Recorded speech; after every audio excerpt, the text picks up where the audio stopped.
Harvard பல்கலைக்கழகத்தில் தமிழ் இருக்கை அமைக்க திமுக தருவதாக கூறியிருந்த 1 கோடி ரூபாய் நிதி இதுவரை அளிக்கப்படவில்லை என தமிழ் வளர்ச்சித்துறை அமைச்சர் பாண்டியராஜன் கூறியுள்ளார். சென்னையில் நடைபெற்ற நிகழ்ச்சி ஒன்றில் கலந்து கொண்ட பின்னர் செய்தியாளர்களிடம் பேசிய பாண்டியராஜன், நிதி இதுவரை தரப்படவில்லை என ஹார்வர்ட் இருக்கை குழுவில் இடம்பெற்றுள்ள ஆறுமுக முருகையா தம்மிடம் தெரிவித்ததாக கூறியுள்ளார். இதற்கு பதிலளித்துள்ள திமுக செய்தி தொடர்பாளர் TKS இளங்கோவன், நிதி அளிப்பதற்கு ரிசர்வ் வங்கியின் அனுமதிக்கு காத்திருப்பதாக கூறியுள்ளார். டாக்டர் ஆறுமுகம் என்று சொன்னது, அவர்கள் சில கேள்விகள் கேட்டிருக்கிறார்கள். ஒரு அரசியல் கட்சி நேரடியாக ஹார்வர்டுக்கு கொடுக்க முடியுமா என்ற கேள்விக்கு பதிலை எதிர்நோக்கி இருக்கிறார்கள் திமுக.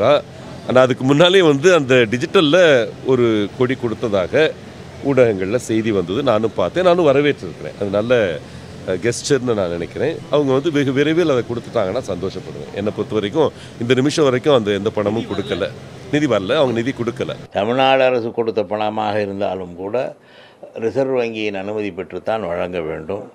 ஆகவே நாங்கள் 1 கோடி ரூபாய் வழங்குவதாக சொல்லி இருக்கிறோம். அதை கட்டாயம் வழங்குவோம். அதற்கான நிதி தயாராக இருக்கிறது. ஆனால் அந்த முறைகள் நடைமுறை காரணமாக சில நாட்கள் ஆகலாம், அவ்வளவுதான். மாஃபா பாண்டியராஜனிடம் வழங்கவில்லை என்ற கோபத்திலே மாஃபா பாண்டியராஜன் இப்படி பேசுகிறார் என்றால், இந்த முறைகளெல்லாம் தெரியாமல் பேசுகிறார் என்றால், அவரை பார்த்து பரிதாபப்படுவதை தவிர வேறு ஒன்றுமில்லை.